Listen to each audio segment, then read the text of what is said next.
allons pouvoir attaquer et je vais donc lire Cher Royal de notre cher Helios Crow. Voilà, ou en tout cas un petit extrait pour vous le faire découvrir, sachant que le sous-titre de Cher Royal, c'est Conte carnivore. Alors, je cherche, petite citation pour commencer. Le plus haut des arbres fut un jour aussi petit qu'un caillou. Et nous voilà partis avec le chapitre 1, chapitre folliculaire. Oh, bienvenue à vous qui avez ouvert ce livre. Vous avez tourné la couverture comme on soulève la peau d'un organisme pour en découvrir l'intérieur. Et j'espère que le petit conte carnivore que je vais tantôt vous raconter sera à votre goût. J'aimerais introduire cette histoire par les mots magiques « il était une fois », et pourtant celle-ci ne s'y prête pas tout à fait. En effet, je voudrais vous relater dans les détails ce que j'ai eu l'occasion d'observer par moi-même. Je vais essayer de ne rien oublier, et pour souligner mon propos, je vous ferai part des notes de Maître Hubert, botaniste royal. À commencer par celle-ci, qui présente bien les protagonistes dont je vous parlerai au fil des pages. Extrait du carnet de bord de Maître Hubert. Cette île est une recette. Les personnes qui l'habitent en sont les ingrédients. La reine de cœur, charnue et généreuse, rend le plat onctueux. Le prince charmant dresse l'ensemble élégamment. La princesse Elsa Horty balaie l'ensemble d'une envolée d'herbes sauvages et son inséparable lapin carotide gâche un peu la sauce en y perdant ses poils. Les floutons bien gras occupent une grande partie de l'assiette, mais cela n'est malheureusement pas une métaphore pour eux. Et moi le botaniste, seul végétarien de l'île, je me sens comme une miette amère qui traîne à côté du plat, pas du tout à ma place dans ce menu chatoyant. Et nous voilà avec le chapitre 2, chapitre dermique. L'histoire se passe sur l'île sur laquelle j'ai grandi. C'est une très belle île, si vous voulez mon avis. Les habitants qui l'occupaient alors n'ont jamais connu que cet endroit, car par les temps anciens, un navire s'y serait échoué. Au vu des falaises abruptes qui l'entourent, on peut comprendre qu'une fois installés, les naufragés n'avaient plus eu envie de reprendre la mer avant plusieurs générations. Les tourbillons et les vagues moussantes et menaçantes avaient vite fait d'interrompre la moindre entreprise de voyage. Cela invitait tout naturellement les habitants à se satisfaire de ce qu'ils avaient sur place. À en juger d'après les hautes tourelles richement décorées qui accrochaient les nuages, le royaume florissant ne semblait manquer de rien. Rapprochons-nous, si vous le voulez bien. Ça va? Vous n'avez pas trop froid? C'est une île tropicale et pourtant, les nuits sont fraîches. Le volcan rougeoyant ne suffit pas à réchauffer l'atmosphère. C'est au moment où le soleil apparut à l'horizon que l'histoire commença réellement. Quand les cloches sonnèrent, les paupières de la reine s'ouvrirent et une idée lui vint alors, sublime, géniale. Elle tira sur le cordon relié au bureau d'Augustin pour lui en faire part au plus vite. Oui, mais attendez une minute avant de commencer l'histoire. Je dois vous prévenir. Âme sensible, s'abstenir. Parce qu'il y avait quelque chose de peu ordinaire dans ce royaume. Les caniveaux dégoulinaient du sang des milliers de floutons abattus chaque jour pour satisfaire l'appétit des habitants. Car tous étaient de dodus carnivores. Pas un n'appréciait un peu de verdure pour accompagner les entrecôtes, rôtis et steaks massifs. Un régime constitué exclusivement de bidoches. On ne juge pas. Les traditions sont les traditions, et si cela permet à une société de vivre dans l'harmonie, il vaut mieux ça plutôt que rien. Enfin, si vous n'êtes pas un flouton, bien entendu. Ça va? Vous êtes choqué? Si c'est le cas, attendez un peu avant de refermer ce livre, car un des personnages partage ce dégoût. En effet, quand je disais qu'ils étaient tous carnivores, c'était sans compter Hubert, le seul adolescent qui tournait de l'œil à la moindre goutte de sang. Mère Nature produit toujours des curiosités, n'est-ce pas? Enfin, celui-ci s'est trouvé une vocation en devenant botaniste dans la serre où tout commence et tout se termine. Sa main verte était tellement habile qu'il fournissait à lui seul la nourriture pour tout le bétail du royaume. Et vous l'avez compris, il en fallait beaucoup.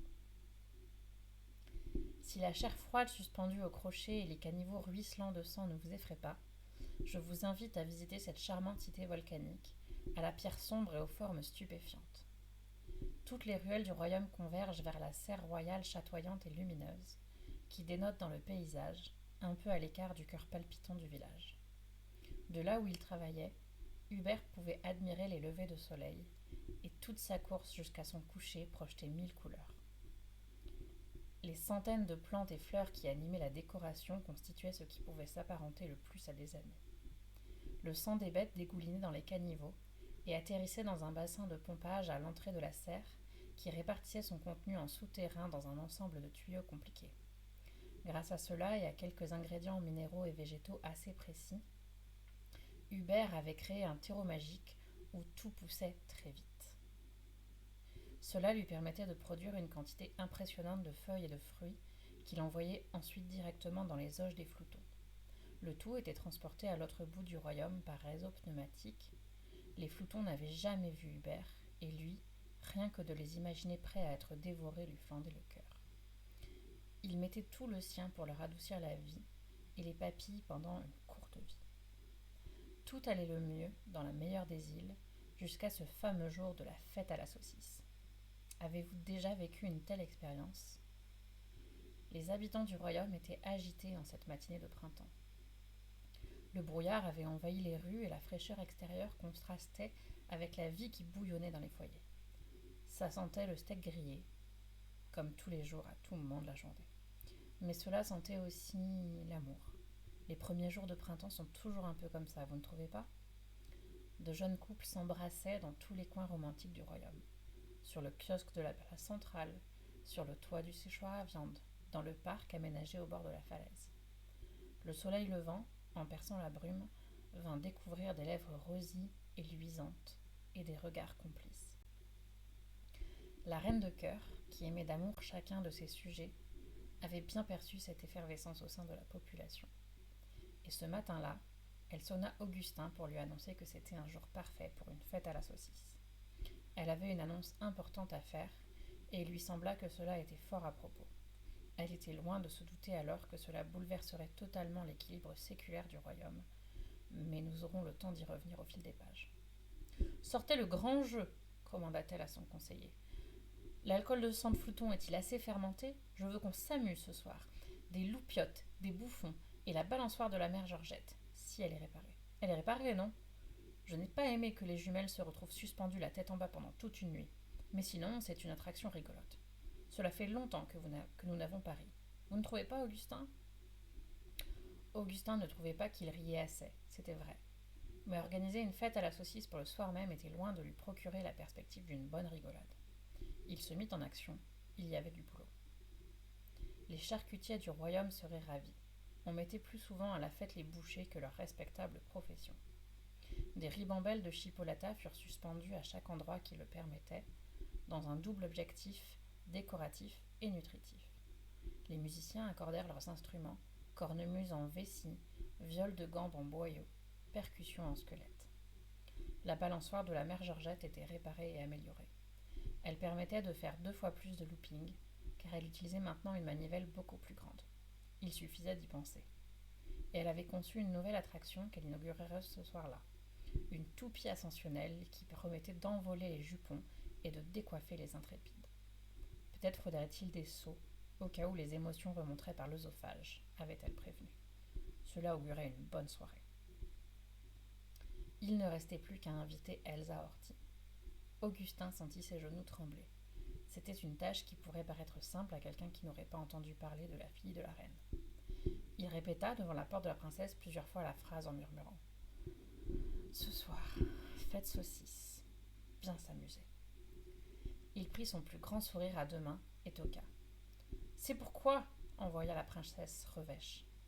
Augustin entr'ouvrit la porte fébrilement et attendit plusieurs secondes avant de passer la tête. Mais comme à sa fâcheuse habitude, la princesse envoya un couteau se planter sur le chambranle de la porte, faisant voler une mèche de la perruque d'Augustin qui roula les yeux avant de se lancer. Convaincre la princesse d'assister à la fête de la saucisse ne serait pas une mince affaire, et pourtant, la reine avait insisté pour qu'elle y soit. « Ah, j'ai cru que c'était le prince charmant. Annoncez-vous aussi. Mademoiselle, préparez-vous à assister à une exquise soirée, amusante de surcroît. Son air faussement enjoué irritait Elsa Horty. Vraiment, Augustin? Qu'est-ce que ce sera cette fois? Une grillade en embuscade? Un bal costumé? Un goûter à l'aveuglette? Parlez. Blasée, elle était en train de se maquiller les yeux d'un gros contour noir. Cela faisait ressortir son grand regard clair que n'importe qui avait du mal à soutenir, surtout Augustin en cet instant. Mais diable, elle était belle. Elle était en corset blanc et jupon bouffant. Ses cheveux étaient attachés d'une tresse floue qui lui faisait une couronne d'ombre sauvage. Une flotte de saucisses, bafouilla Augustin. Une fête de saucisses. Elle se retourna devant son miroir, marqua encore un peu son contour des yeux. Oh! Augustin était suspendu à ses lèvres. Il préparait une répartie qu'il espérait énoncer sans bégayer. Est-ce qu'il y aura un stand de tir? Le stand de tir? Comment avait-il pu oublier que c'était l'activité favorite de la princesse? En tant que brillante archère, elle remportait tous les concours, mais si cela la faisait venir sans plus de discussion, alors oui, il y aurait un stand de tir à la saucisse enflammée, sans hésitation. Bien évidemment, il était en train d'ajouter la préparation du stand à sa charge mentale. En mesurant le recul qu'il serait nécessaire afin que cela soit compétitif pour la princesse, mais pas trop, pour que cela n'occupe pas toute la place et ne risque pas de transpercer les bambins chahuteurs. Il faudrait prévoir des flèches aux empennes de feu et des canons à chipolata. Une fois touchée, la saucisse ne mettait pas longtemps à cuire et l'archer pourrait manger son repas directement sur la flèche. Comptez sur moi. Augustin était sidéré que l'information soit passée si facilement. Il mit un temps avant de s'en retourner et jeta un coup d'œil par-dessus son épaule en fermant la porte pour être sûr qu'il n'y avait pas d'entourloupe. Mais non. Elle s'enduisait maintenant les bras de crème d'ogave, assise devant son grand miroir sculpté et ses différents flacons aux couleurs mordorées. Elle sembla avoir un instant d'hésitation au moment de se passer la crème sur l'épaule. Augustin? Zut, il aurait dû partir plus tôt. Il était encore temps de s'éclipser. Avez-vous pensé à inviter Maître Hubert? Il s'étrangla en pouffant. Le végétarien? On se demandait bien pourquoi il n'avait pas cru bon de le prévenir. Mais Elsa Horty le foudroya du regard, et la situation ne semblait plus si drôle tout à coup. Cela sera fait, bien entendu. Maître Hubert est un jeune homme après tout. Peut-être trouvera-t-il une partenaire à son goût au stand des grillades. Comme il l'avait anticipé, Elsa Horty lança un nouveau couteau, mais il eut le temps de fermer la porte.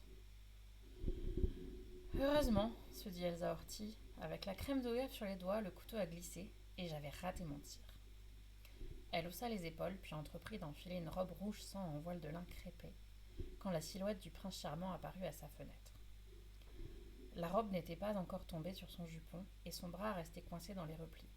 Elle jura, d'un juron de princesse, et tenta d'attraper une lame sur sa table de toilette. Pesta une nouvelle fois, car ses 2 poignards étaient plantés dans la porte. Dépenaillée, elle ouvrit l'immense fenêtre de sa chambre et s'adressa au prince qui avait un sourire radieux et une fleur mauve entre les dents. Il était suspendu à une liane et un petit attroupement s'était rassemblé au pied de la tour, admirant l'escalade du prince. Les bouchères, charcutières et tisseuses de boyaux étaient dans l'expectative d'une scène romantique. « Mon prince, que faites-vous donc là ?» En bas de la tour, cela pouvait passer pour un air de surprise, mais elle grinçait les dents terriblement des dents, à tel point que des étincelles auraient pu jaillir de sa bouche. Le prince glissa de sa liane, mais se rattrapa de façon tout à fait spectaculaire sous les « oh » et les « ah » de la foule. « Prince, ce n'est pas le moment, vraiment, je ne suis pas prête », persifla la princesse en continuant à enfiler sa robe de manière frénétique, mais toujours aussi emberlificotée. Elle se pencha et jaugea l'attroupement en bas de sa chambre. La laisserait-il tranquille si elle jouait le rôle de la princesse amoureuse? Devait-elle se soumettre à cet état d'esprit? Il lui offrit dans un geste théâtral la movula qu'il tenait entre les dents. Elsa Horty fit mine de la saisir avec le sourire et la laissa échapper d'un air fauchement désolé. La fleur tomba au milieu de la foule qui eut un mouvement de fourmilière sur une charogne. Toutes voulaient s'emparer de la movula et beaucoup avaient de la poigne et pas mal de détermination. Elle profita de ce détournement d'attention pour fermer la fenêtre au nez du prince. Celui-ci fit un grand geste théâtral, toujours suspendu par un bras à sa liane, sourire magistral aux lèvres. Il y eut quelques applaudissements, et il entreprit de descendre. Non, ce n'était pas facile d'être prince charmant. Les gens ne voyaient pas tout le travail stratégique derrière son assurance. Mais heureusement qu'il était aussi malin que beau. Il finirait par obtenir ce qu'il souhaitait. Il en était certain. Et voilà, c'est la fin du chapitre numéro 2. Et on va s'arrêter là, parce qu'il est 21h23. Elios, est-ce que, à part les quelques bafouillous, j'ai plus ou moins rendu honneur à, à tes deux premiers chapitres de l'histoire. Oh, merci beaucoup, ça fait plaisir. J'ai pris beaucoup de plaisir à lire, bien évidemment, j'ai envie du coup de tout savoir. J'ai pas le temps de lire l'intégralité du roman, malheureusement. Ça pourrait être fun de faire par contre des rendez-vous récurrents et de lire tout un roman comme ça, un jour par semaine, et d'arriver un jour à terme. Mais ouais, c'était très fun. Voilà. Euh, de lire ton histoire et ouais, du coup, tu vois, ça m'a complètement plongé dedans et j'ai envie de savoir ce qui va se passer dans la suite. Mais c'est pas pour ce soir. Voilà. Demain, je lirai un premier chapitre d'une histoire de Vicky Saint-Ange et aussi le premier chapitre de notre Flora préférée de Funèbre Tendresse. Voilà. Et puis on verra ensuite ce que je lirai samedi. Voilà, j'espère que ça vous a plu. Merci beaucoup. Ouais, je me suis bien amusée à faire les voix. Voilà. Et tu sais, en fait, pour faire un peu la passerelle avec ce qu'on disait hier pour le Know What, en fait, très souvent, j'aime bien prendre 5 minutes et lire un bout de mon texte à moi, à voix haute, pour voir si ça fonctionne, en fait. Je trouve que ça aide beaucoup. Voilà. Eh ben, coucou Méliluge. Est-ce que t'arrives juste ou est-ce que t'étais là et ça t'a plu? Voilà. Non, j'ai pas vu, je suis désolée, du coup, comme j'ai dû mettre les commentaires sur l'autre écran à côté de moi, et ben, j'arrête pas de tourner la tête pour les regarder, c'est pas visuellement très sympa. Ah, attendez, je peux peut-être faire maintenant, du coup, l'inverse. Toc. Là, voilà, vachement mieux. J'ai plus besoin de mes deux écrans puisque j'ai plus besoin d'avoir le texte sous les yeux. Euh, voilà. Eh bien, je suis bien contente que ça t'ait plu. Rendez-vous demain à 21h pour d'autres extraits d'histoire. Et voilà. Et en vrai, si ça vous branche, qu'un jour on fasse un roman complet en plein de sessions, euh, si c'est un roman que je possède, moi j'aime bien lire à voix haute, je trouve ça fun. J'essaierai de pas bafouiller en continu, même si le bafouillis est humain. Et voilà. Et puis sinon, je vous donne rendez-vous dans quelques minutes sur le Discord, pour les gens qui sont sur le Discord, pour une petite session No What. J'ai mon propre texte à côté de moi et je vais commencer la relecture, mais pas à voix haute. Voilà, c'est jeu dinosaure, donc on va essayer d'inclure tout ça. Je vais inclure aussi mes petites minutes là dans mon jeu dinosaure. Et voilà. Je laisse quelques instants tourner le truc pour voir si vous avez d'autres messages et d'autres commentaires à mettre dans le chat. Et sinon, de toute façon, si on n'en parle pas dans le chat, on en parle, on en parle dans le Discord. Mais si t'as trop mal au crâne, il faut aller te reposer. Ça arrive, regarde-moi, c'était dimanche. Donc on comprend tout à fait. Mais voilà, essaye d'aller t'allonger au calme et te reposer et prendre soin de toi. C'est important. Voilà. Et ben, je vous fais des bisous. Et puis, je vous dis soit à demain pour les gens qui viennent pas faire le jeu dinosaure et qui viendront faire la session lecture Twitch de demain, soit à tout de suite. Voilà. Bisous les enfants.